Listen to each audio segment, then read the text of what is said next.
Juízes, capítulo 6, versículo 11, e depois o 22 ao 24. Diz assim o texto bíblico: Então o anjo do Senhor veio e assentou-se debaixo do carvalho que está em Ofra, que pertencia a Joás, a Biesrita, e Gideão, seu filho, estava malhando o trigo no lagar para salvar 2 midianitas. Versículo 22 está escrito assim: Então viu Gideão que era o anjo do Senhor e disse Gideão: Ai, Senhor Jeová, que eu vi, e disse: Ai, Senhor, vou ler de novo. Então viu Gideão que era o anjo do Senhor e disse: Gideão, Senhor Jeová, que eu vi o anjo do Senhor face a face. Versículo 23. Porém o Senhor lhe disse: Paz seja contigo, não temas, não morrerás. Versículo 24. Então Gideão edificou ali um altar ao Senhor e lhe chamou: o Senhor é paz. E ainda até o dia de hoje está em Ofra 2 a Biesrita. E você pode se assentar-se, por favor, em nome de Jesus. Meus irmãos, quinta-feira dos milagres tem uma divisa, ou melhor, um tema que está embasado nesse culto de quinta-feira dos milagres. É propriamente uma campanha que fala acerca milagres em minha casa. Eu quero nesta noite pregar embasado nessa temática, subordinado ao seguinte tema: 4 pilares para viver milagres na sua casa. 4 pilares para viver milagres na sua casa. O capítulo de número 6, onde o livro onde Gideão, ele vai ser a pessoa principal, vai apresentar um cenário interessante. Observe que o texto fala acerca dos filhos de Israel.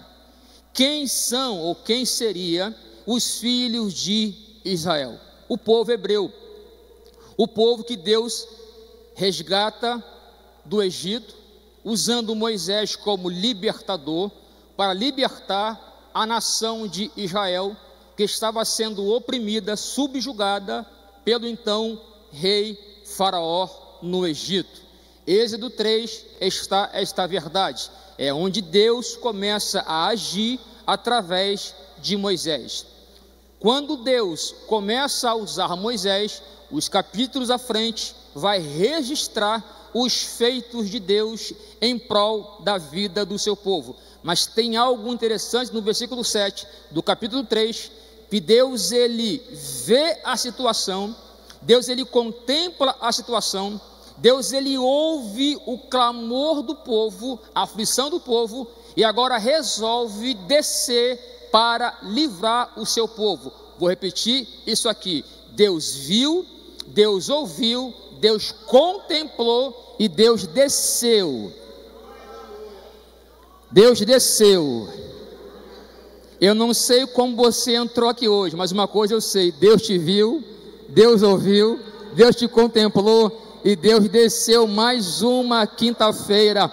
E não desceu apenas para ficar passeando para lá e para cá, desceu para livrar, desceu para abençoar, desceu para pelejar pelo seu povo. E só quem acredita que Deus está aqui, como sempre esteve, celebra o Deus que não dorme, que não viaja e que não abandona o seu povo.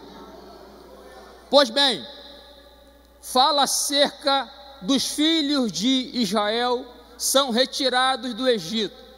O capítulo 6 vai falar uma outra verdade.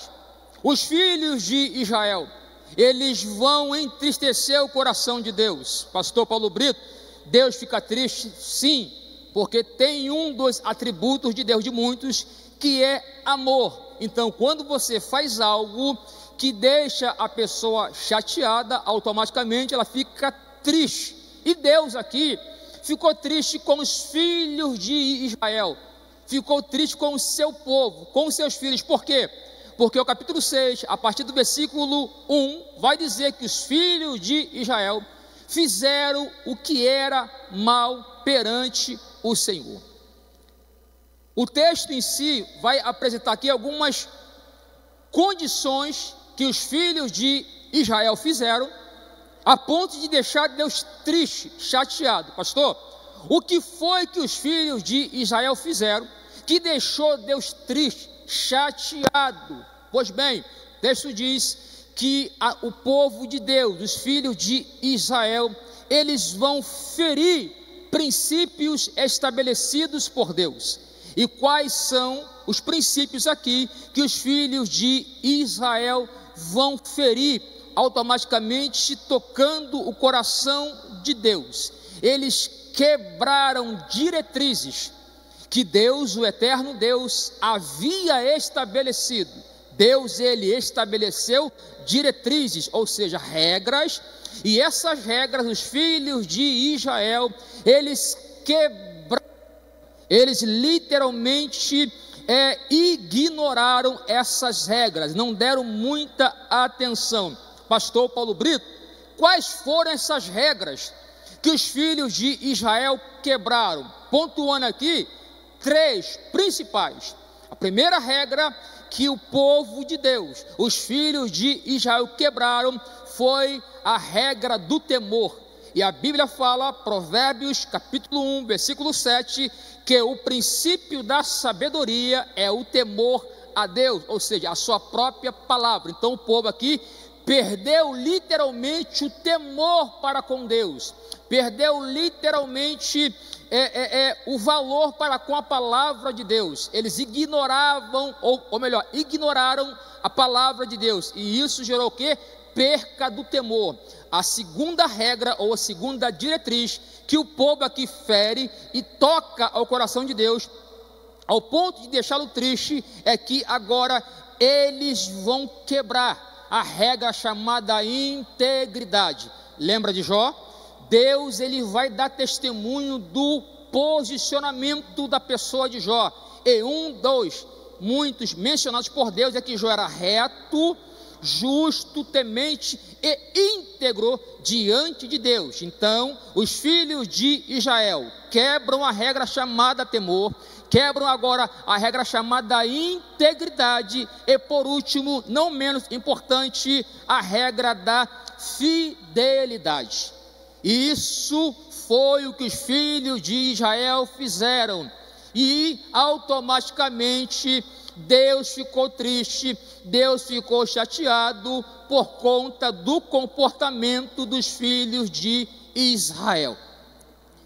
A Bíblia diz, Romanos capítulo 6, versículo 23, que o salário do pecado, ou seja, o erro, vai gerar consequências.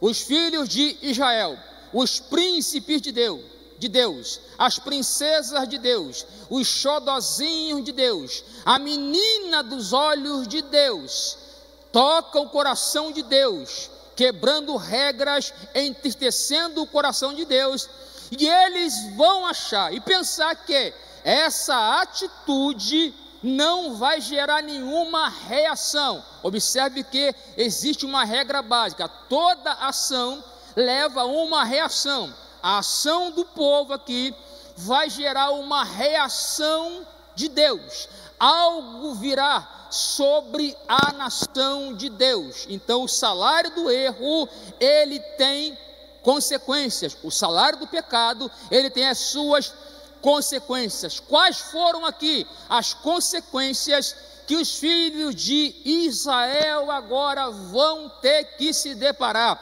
vão ter que enfrentar? Observe que eles agora, eles vão para um lugar, eles vão usar alguns lugares. O texto diz que o eterno Deus estava com a mão sobre eles, Só que, quando você discorre todo o texto bíblico, os filhos de Israel agora, por conta das consequências que estão vivenciando, ou seja, existem dois povos que estão oprimindo o povo de Deus, os midianitas e os amalequitas. Agora, o povo que feriu o coração de Deus, que tinha a mão de Deus sobre a vida deles, o texto diz que eles literalmente vão colher consequências por um determinado período de tempo, 7 anos. O povo é subjugado, o povo é massacrado por causa das consequências. Observe que até então a mão de Deus estava em cima. E quando a mão de Deus está em cima, tem livramento de Deus, tem proteção de Deus, tem bênção de Deus. Só que quando a nação de Israel fere essas regras, automaticamente a mão de Deus ela é retirada. Deus retira a sua mão. Por quê? Porque os filhos desobedeceram ao Pai eterno. A princesa, o príncipe, a menina dos olhos de Deus, que está achando que não vai colher consequências da sua ação, Deus agora tira a sua mão, porque os filhos de Israel literalmente abriram uma brecha, abriram uma legalidade, e automaticamente os midianitas ganham espaço, e a nação de Israel ela é oprimida por 7 anos. Só que o povo tem uma ideia, a ideia está no texto. Quando você discorre o capítulo 6, o povo agora procura proteger os seus bens, proteger as suas propriedades, proteger as suas posses. O texto diz, vai apresentar que eles vão usar covas, eles vão usar cavernas, eles vão usar fortificações. Para quê? Para ter proteção para com eles, para proteger as suas propriedades, para proteger as suas posses. Eles agora terão que se esforçar para ter uma proteção sobre a sua vida. E vão usar o que agora? Cavernas, covas e fortificações. Precisam de um lugar para se esconder, precisam de um lugar para se proteger, precisam de um lugar que ofereça segurança. E sabe qual é a ferramenta que eles vão usar para que a segurança, para que a proteção, para que a fortaleza esteja sobre eles? Eles vão usar as suas próprias mãos, e lá nas covas eles vão limpar, nas cavernas vão limpar, nas fortificações vão limpar, para ter o que? Lugar para se esconder, lugar para proteger e lugar para gerar segurança. Repetindo proporcionalmente, eles vão usar as mãos, eles vão se esforçar. Porém, lendo um pouquinho da Bíblia Sagrada, aprendamos nesta noite que todo o esforço que nós venhamos a fazer sem a ajuda de Deus não gera êxito. Porque eles tinham tudo isso, eles tinham proteção, eles tinham segurança, eles tinham lugar para se esconder. Por quê?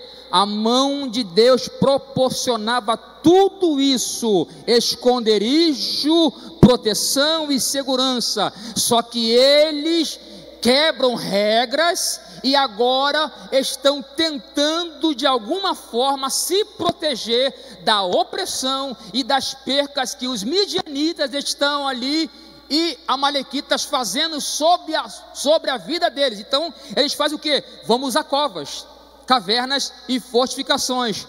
Só que a Bíblia Sagrada, ela nos ensina nesta noite que todo esforço que o ser humano faça sem a mão de Deus, debaixo de desobediência, debaixo de rebeldia, não sou eu que falo, é a Bíblia que diz, não gera êxito de Deus. Trocando em miúdos, não tem como viver milagres vivendo uma vida desregrada, não tem como viver milagres vivendo uma vida desordenada, não tem como ter a bênção de Deus vivendo uma vida do seu jeito, não tem como viver o sobrenatural de Deus fora da presença de Deus, fora da presença de Deus.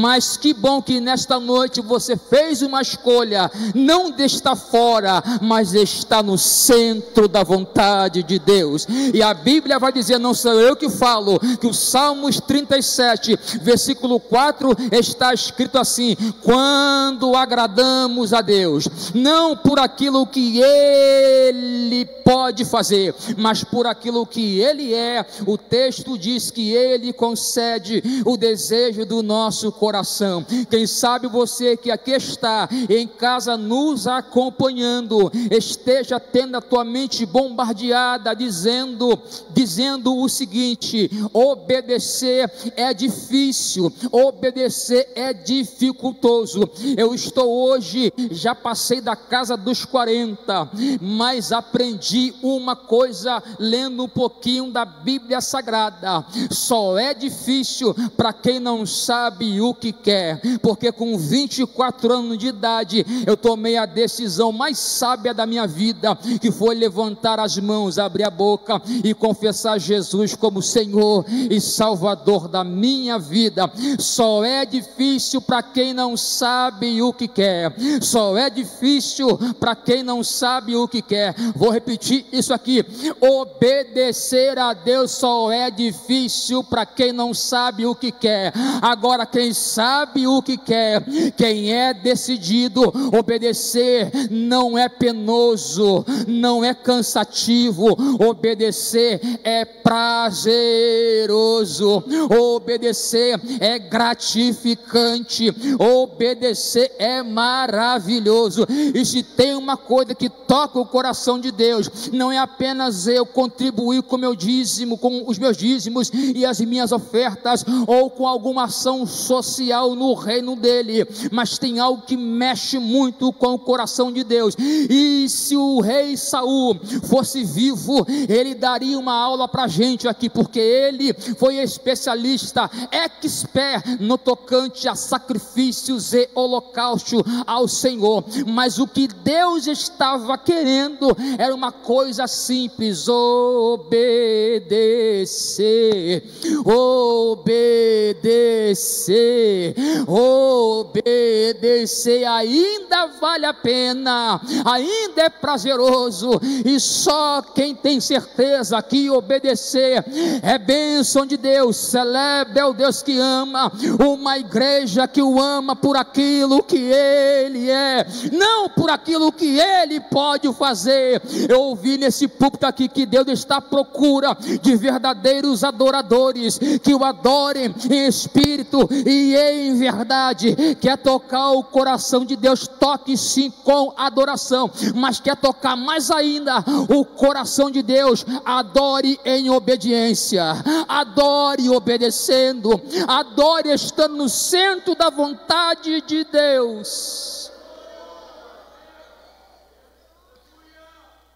A nação está procurando proteção, segurança, está procurando um lugar para se abrigar, está procurando minimizar as percas, mas isso é inevitável.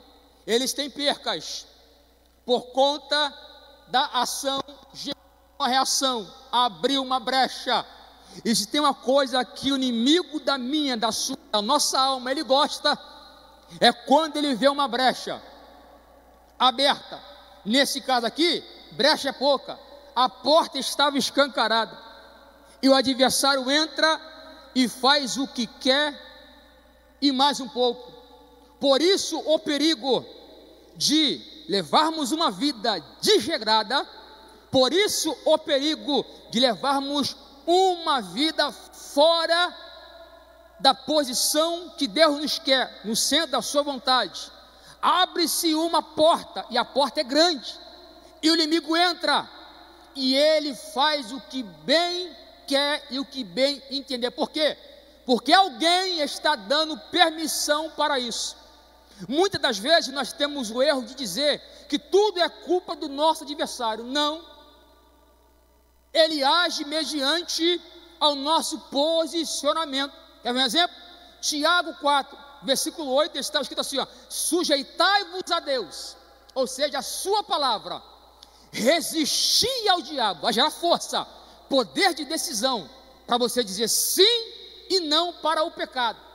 E o que vai acontecer? O diabo, o texto diz que ele fugirá de vós. Mas ora, ele só fugiu porque quando olhou para o crente, viu que aquele crente tem prazer de obedecer a Deus.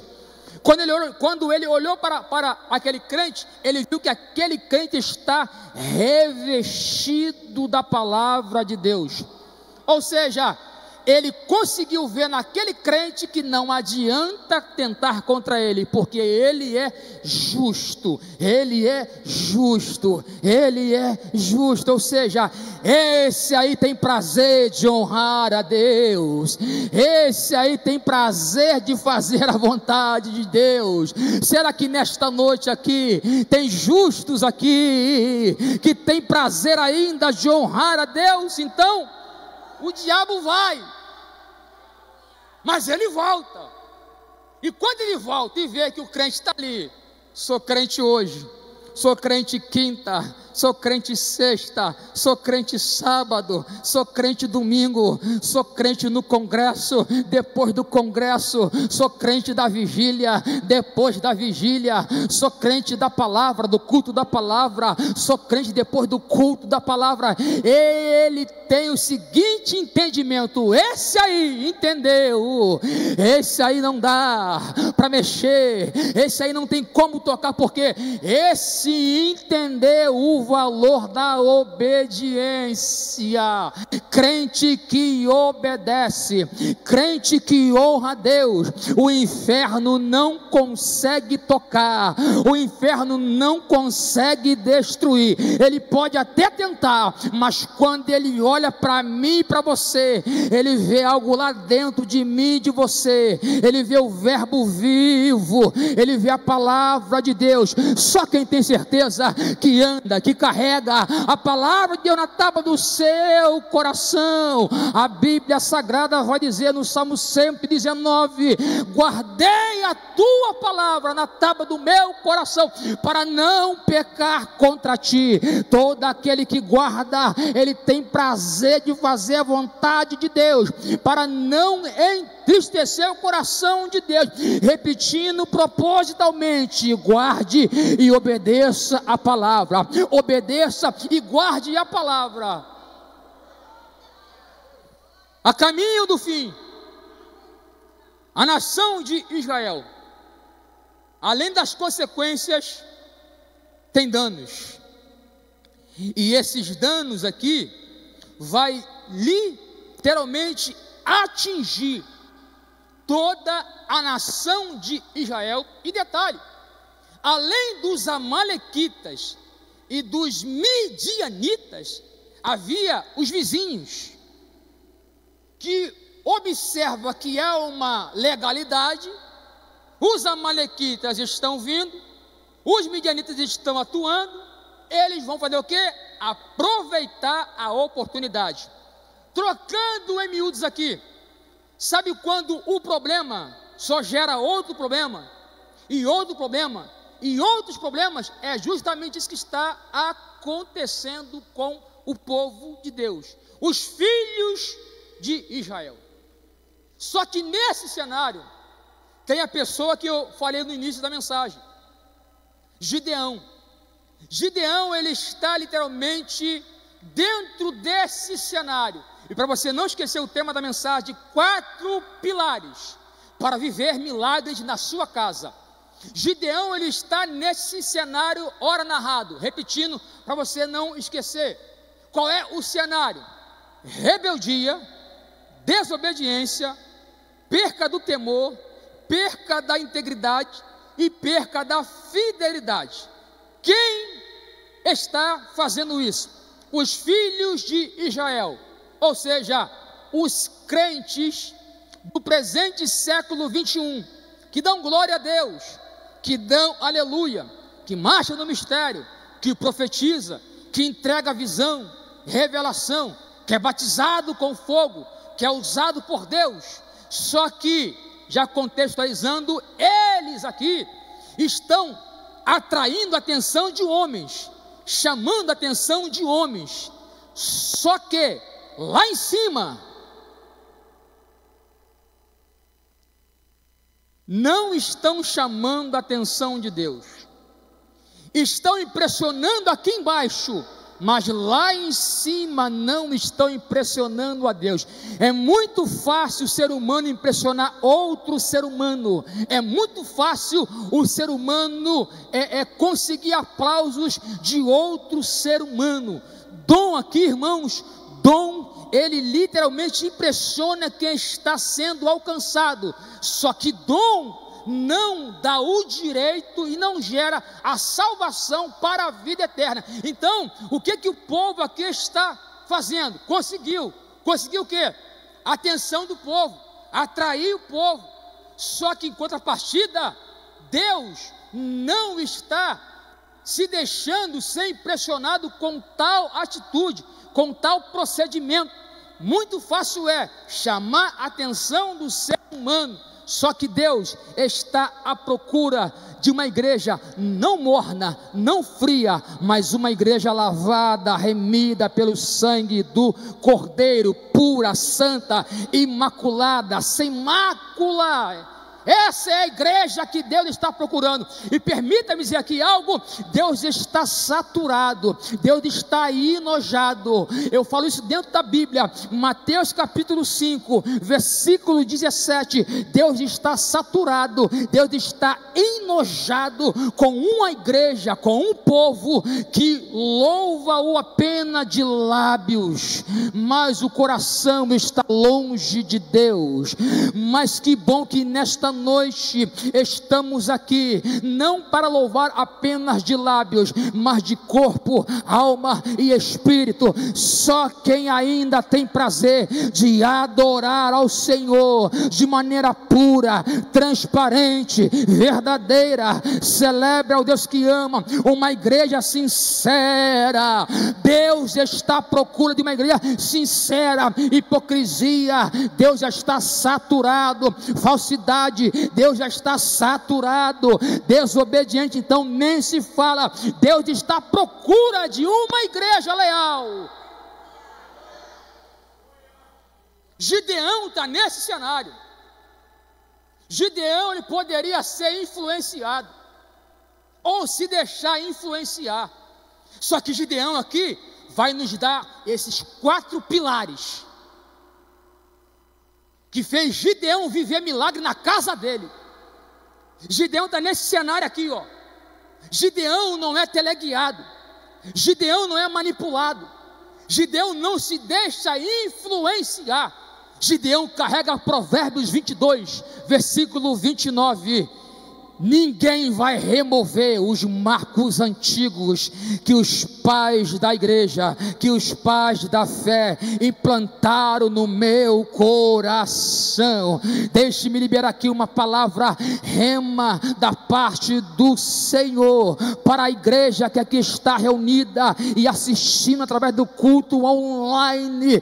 Seja um agente transformador, seja um agente influenciador. Não permita e não deixe nenhuma ideologia, nenhuma tese ou pensamento remover os marcos antigos que os pais da igreja, que os pais da fé e que o arquiteto do universo estabeleceu desde a fundação do mundo. Pastor Paulo Brito, onde o Senhor quer chegar? Meu irmão, não não mude para agradar ninguém. Seja autêntico, seja verdadeiro, seja transparente. Não deixe ninguém remover os marcos antigos. Os marcos antigos, os marcos antigos, os marcos antigos não vai dar glória. Eu vou marcar os marcos antigos até 10 horas. Não deixa ninguém retirar os marcos antigos conquistados na cruz do Calvário. Foi Jesus que morreu por mim e por você. Não foi a Assembleia de Deus, não foi Daniel Berg, Gunnar Vinegre. Respeito muitos homens de Deus, visionários do reino de Deus, mas quem levou sobre si as minhas e as tuas transgressões foi Ele, o autor e consumador da minha e da tua fé. Gideão poderia, mas ele, por ter os marcos antigos, só que gerou uma pergunta na mente de Gideão. Qual é a pergunta aqui? Quem está certo? Quem está errado? Quem está errado é quem está fazendo certo? Ou quem está certo é quem está fazendo o errado? Gideão está dentro desse cenário e ele olha para os seus irmãos e vê a negligência, a falta de responsabilidade.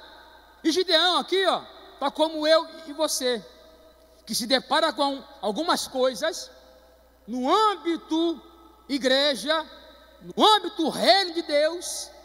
Aí você começa a perguntar para si mesmo: quem está certo? Ele que está fazendo errado? Ou eu que estou fazendo o certo?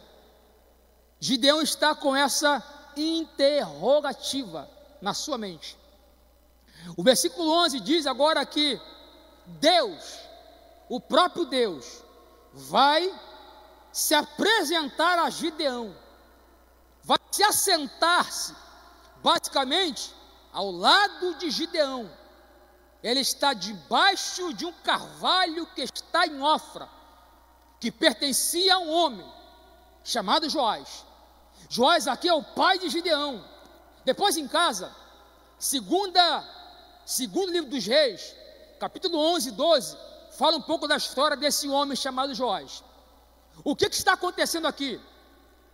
Deus se apresenta a Gideão, se assenta e vê Gideão debaixo de um carvalho que pertence ao pai dele, chamado Joás. E Gideão, ele está ocupado, está fazendo alguma coisa, está malhando trigo no lagar. Deus se apresentou a Gideão, assentou-se debaixo do carvalho que está em Ofra, pertence a Joás, o abiezita. Qual é o primeiro pilar aqui que Gideão está preservando? O seu pai, ainda novo, com 7 anos, quando começou a reinar sobre a nação de Israel, quando ele é apresentado ao povo, ele faz uma coisa interessante. Ele chega para os seus comandados, subordinados, e faz um pedido. Qual foi o pedido? O pedido foi esse: tragam-me o livro da lei. Tragam-me o livro da lei. Tragam-me o livro da lei. Joás aqui entendeu, pastor Manassés Almeida, a importância do livro da lei. Joás entendeu a importância tão desse livro da lei, que ele não apenas carrega debaixo do braço, ele não abre apenas no culto de ensino, não abre apenas no culto da escola bíblica cristã, não abre para uma leitura devocional, para uma reflexão, seja lá para tal coisa ser usado. Não, o esse homem aqui, Joás, ele não apenas carrega a Bíblia debaixo do braço, não abre apenas dias estabelecidos de culto, ele carrega sim, mas ele tem ela dentro do seu coração. De que forma? Josué capítulo 1 versículo 7 nos dá esta resposta: medita de dia, onde na minha palavra de dia e de noite. Isso vai gerar o quê? Vai gerar uma sede. E Joás aqui, pastor Manassés, ele deixa de ser apenas um carregador do livro da lei, e também deixa de ser apenas um ouvinte da palavra de Deus. Tiago 1 vai dizer, versículo 12: não seja apenas ouvinte da palavra, decorador do texto bíblico, versículos bíblicos. Não. Nós temos aprendido aqui com um mestre chamado pastor Josué Brandão. Entendam e compreendam: a Bíblia não é para ser apenas decorada, a Bíblia não é para apenas ser estudada, mas também, além disso, é de suma importância entender e compreender, entender e compreender, entender e compreender. Quem entende e compreende, quem compreende deixa de ser ouvinte e procura pelo menos se esforçar em colocar em praticidade aquilo que está sendo liberado no altar de Deus. Deixa eu entregar algo que está ardendo no meu coração. Não despreze a palavra que é pregada nesse altar, não despreze a palavra que é liberada nesse altar. Seja crente bereano, meu irmão, traga papel e caneta, anota, faz teu rabisco lá, medita lá, mas deixa de ser apenas um ouvinte da palavra de Deus. O primeiro pilar aqui é que Gideão, ele preserva a palavra, ele não abre mão da palavra, porque o seu pai aqui dá esse ensinamento a ele, e Gideão aqui diz: não negocio a palavra, não vendo a palavra, não prostituo a palavra, não mudo a mensagem para agradar a terceiros. Não. Entre agradar a terceiros, eu prefiro agradar a Deus. Eu não vou me vender, eu não vou ceder, eu não vou ser influenciado, eu vou ser um agente influenciador. Quem tem certeza dessa verdade e se considera um agente transformador, celebre ao Deus que nos transformou e nos transforma pelo poder da sua viva, poderosa, imutável, eficaz palavra. O primeiro pilar aqui é a palavra. O segundo pilar é que Gideão, pastor Ronaldo Gama, ele está malhando trigo em um lugar chamado lagar. Só que lagar não é o lugar ideal para o malhar do trigo. O lagar é um lugar utilizado para a extração de duas coisas: o azeite e o suco da uva.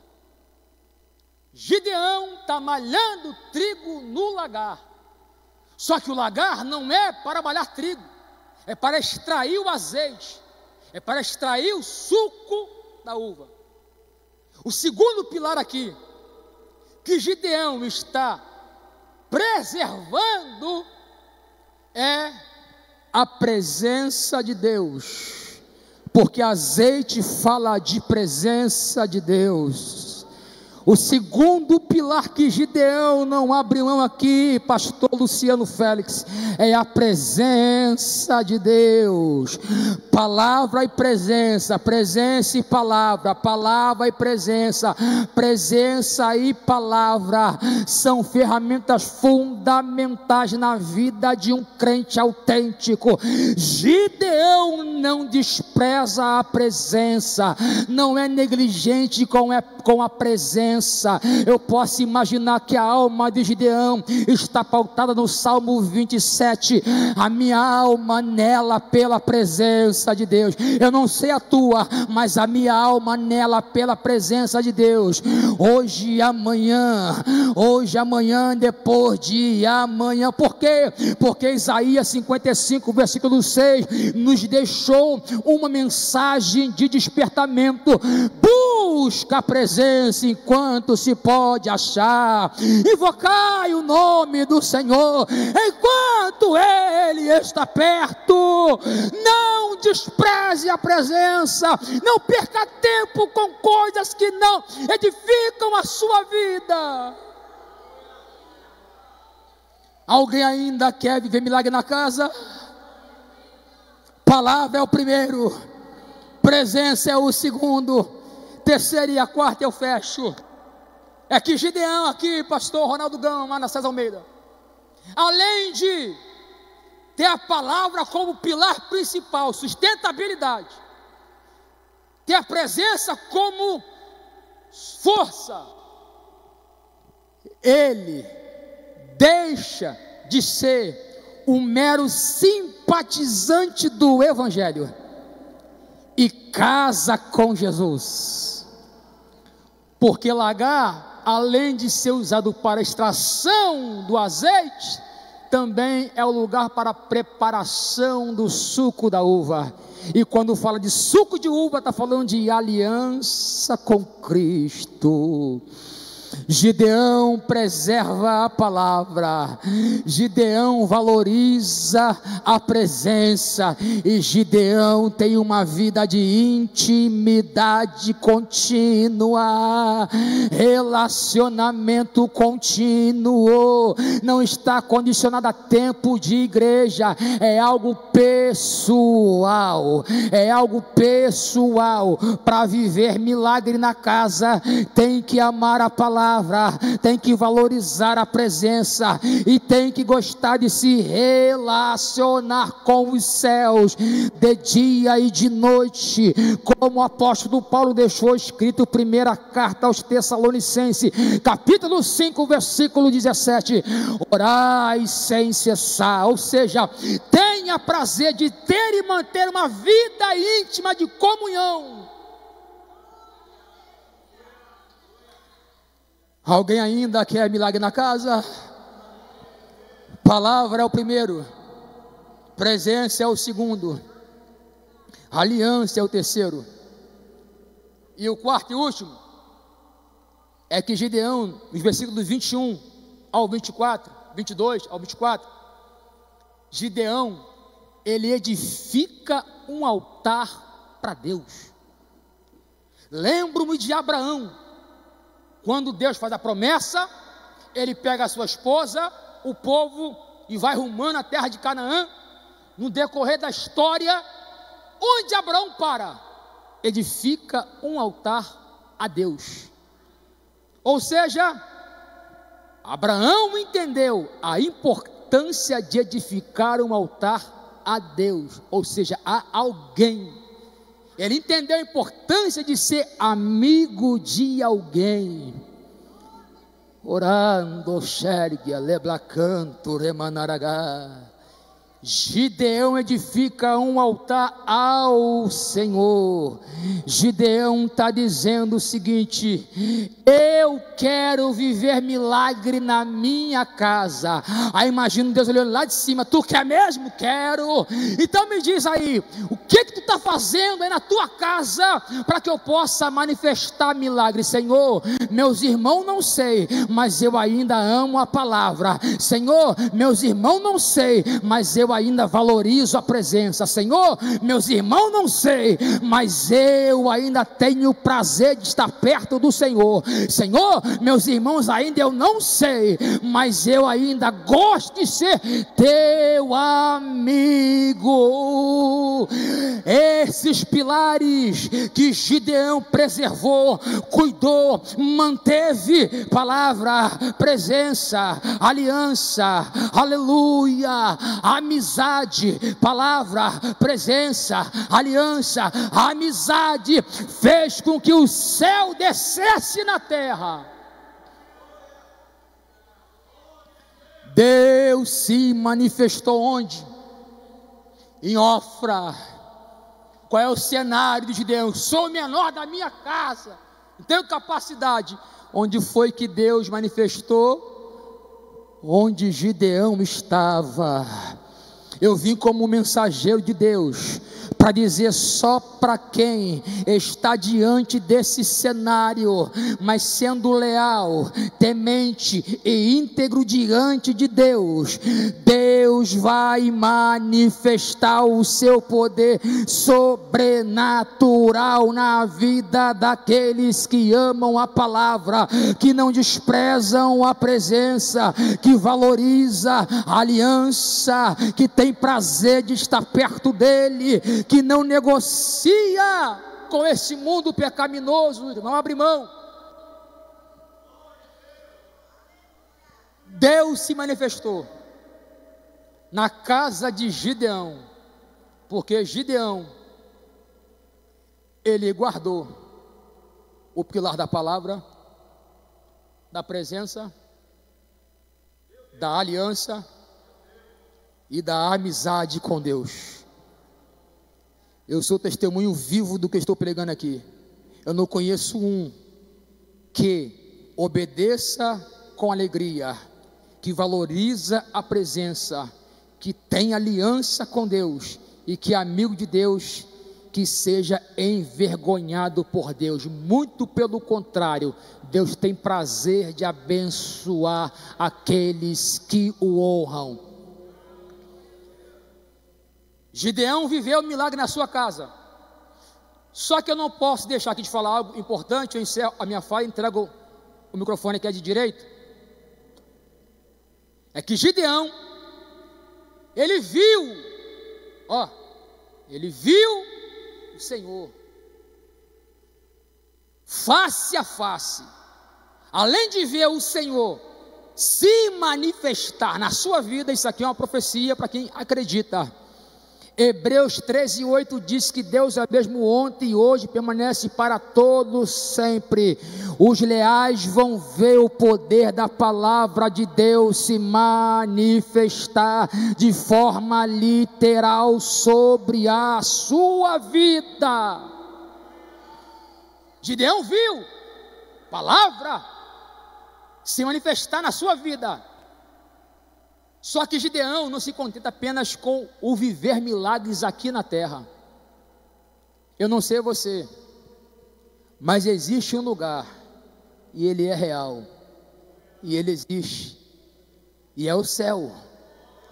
Lugar pronto, preparado, preservado, guardado pelo eterno Deus, para receber a igreja da palavra, a igreja que ama a presença, a igreja, a noiva de Cristo, a igreja amiga ou amigo de Cristo.